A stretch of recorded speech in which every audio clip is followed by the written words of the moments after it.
úti pontba, ami egyébként azért érdekes, mert még megmaradt a vízelvezető rendszer teljes egészébe, amit már látszik is.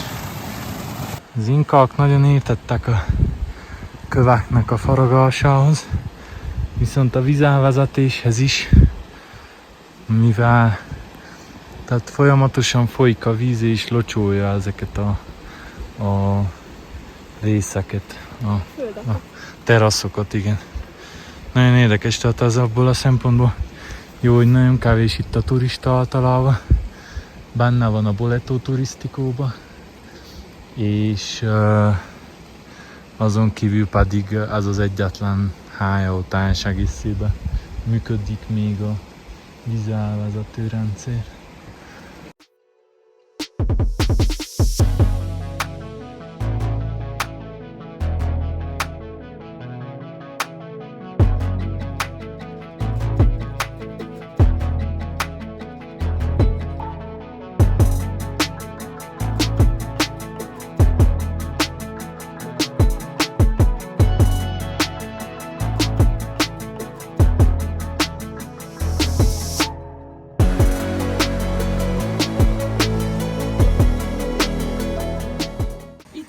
Legvastagabb része a vízelvezető csatornának.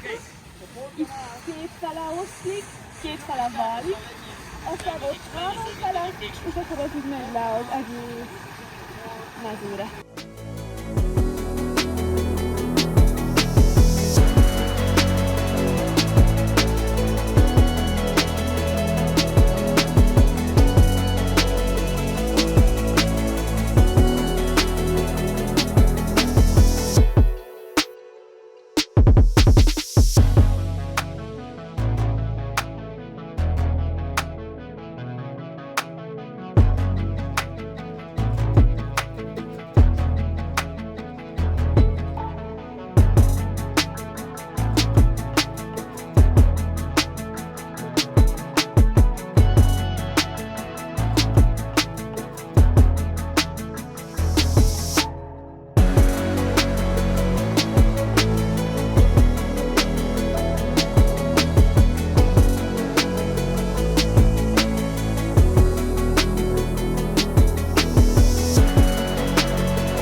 Megyünk lefele, most meg be fogunk menni egy-egy házikóba, aminek már nincs teteje, viszont az oldalfalai tökéletesen fennmaradtak.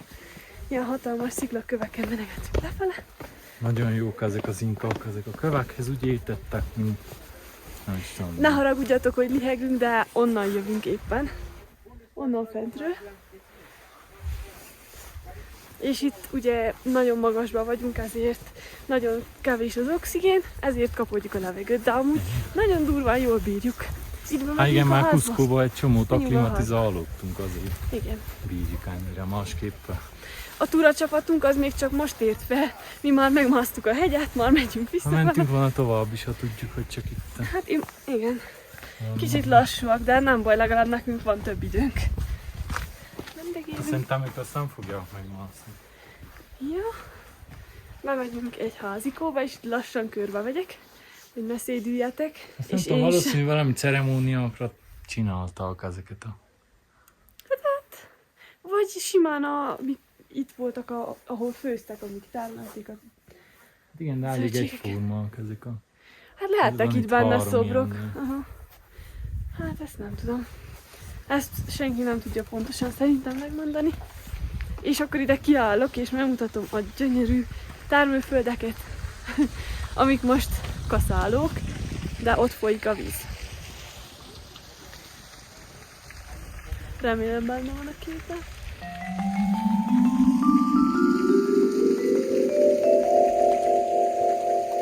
Nagyon szép itt. Oda megyünk, hallgassuk meg, hogy milyen okosságot mondanak pluszba, amit Huni még nekem nem mondott el. Meg is állítom ezzel a videót. Native potatoes. Yes.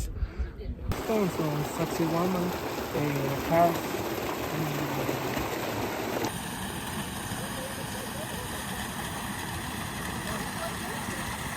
Nézzétek, mekkora kukoricát látok tenni, adok hozzá ilyen sajtot, és egy kukoricaszem már elég nagy. Mutasd meg, mekkora kukoricám van. Menjünk lefele, Vivien közben ellegetik. Táplálkozik. 3 kukoricaszem már megtelik a szájvéget. Szerintem valami alpaka vagy lámos agy, de nem baj, jó ezt Piki jakta. Mondhatsz pár dolgot, ha gondolod. Mit mondjak? Te mit gondolsz? Mit mondtad, hogy ez a legrégi? Hát az Inka előtti. Igen, Inka előtti, és ezt látogatják a legkevesebben. Igen, mert ha nem ilyen turával jössz, akkor eléggé, vagyis bonyolult eljutni ide. És mi eljuttunk.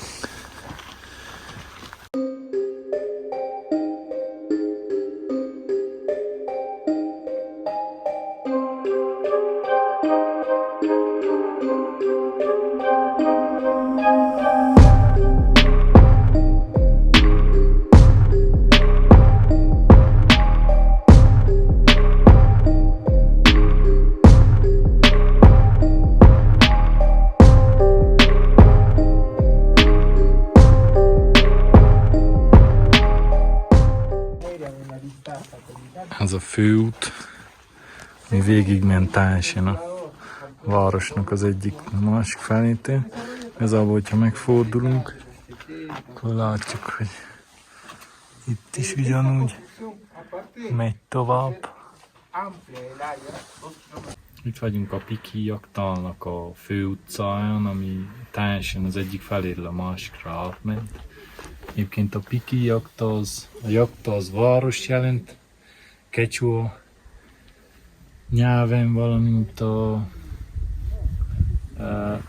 egy teljes város volt végül is, elég nagy, vagy 2 kilométer széles, kb. 10 000 ember lakott itt, és azért lett lakatlan, mivel hogy nem volt ahonnan vizet biztosítsanak később maguknak, így. Hát az elég létfontosságú. Nagyon úgy tényleg látszik Vivien a tinteget, de itt, ha elnézünk a másik felére is, egészen odaig elment. Mi az elég sok. Ezekben az épületekben laktak, és új lakók költöztek ide, mert itt méhek laknak. Nézzétek meg, hogy befúrták magukat ebbe a kőfalba. Szerencsén nincsenek itt már. Hát tél van, valószínűleg hibernálnak. Vagy kint vannak a mezőn gyűjteni velem. Hát itt még azért páran zümmögnének. Én szerintem téli álmot alszanak, csak még meg kell nézzük, hogy a méheknek mi is a téli álmuk. Jól látszik, volt egy nagy tér ott. Itt voltak az épületek.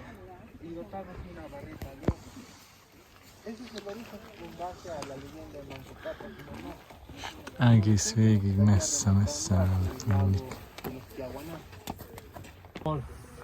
Ugyanúgy a Piki jaktához tartozik. Arra volt építve, hogy az embereket tudja kontrollálni, akik jönnek át itt Cusco fele. És ez a 2 lyuk, itt az inkák döntötték le a falat, és csináltak 2 bejáratot, azt nem értettem pontosan, hogy miért. De látszik is, majd közelebbről mutatjuk, hogy Hát szerintem csak már megnyitották, mert nem volt veszély.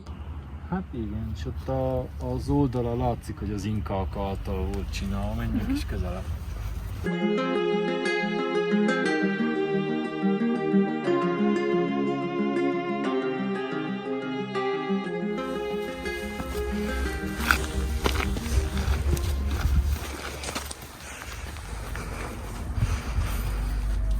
Itt pedig már látszik, hogy ezeket az inkák csinálták, mert ők voltak ennyire precízek a kövekkel. Azokat a lépcsők.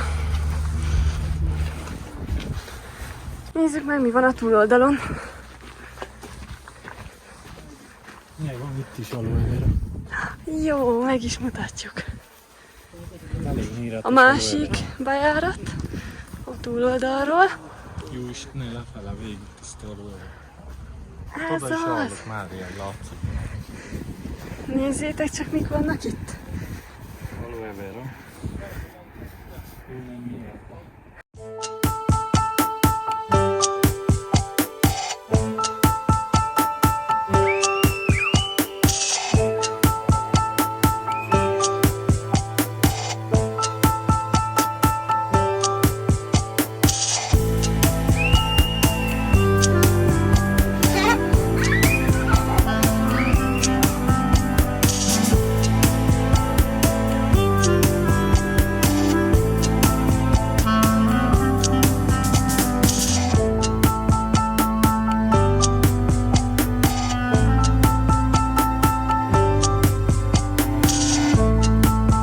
Május 31-e van, és ez az első alkalom, amióta itt vagyunk Peruban, hogy esik az eső. De még így is gyönyörű, szerencsére végignéztük a mai látványosságainkat, és nem szólt bele az eső, épp a hazafele vezető úton esik az eső.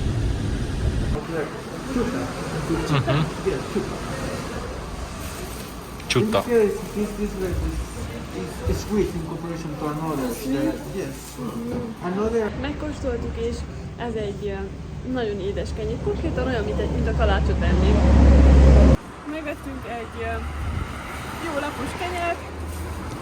Az itteni ilyen tradicionális kenyér. Meg is kóstoltunk párat, meg nem ízlik, kár, hogy olyan ízű, mint egy kalács. De majd, ha hazamegyünk, eszünk itt jó kertházi kenyeret. Állítólag ez kevésbé édes. Menjünk vissza a buszra.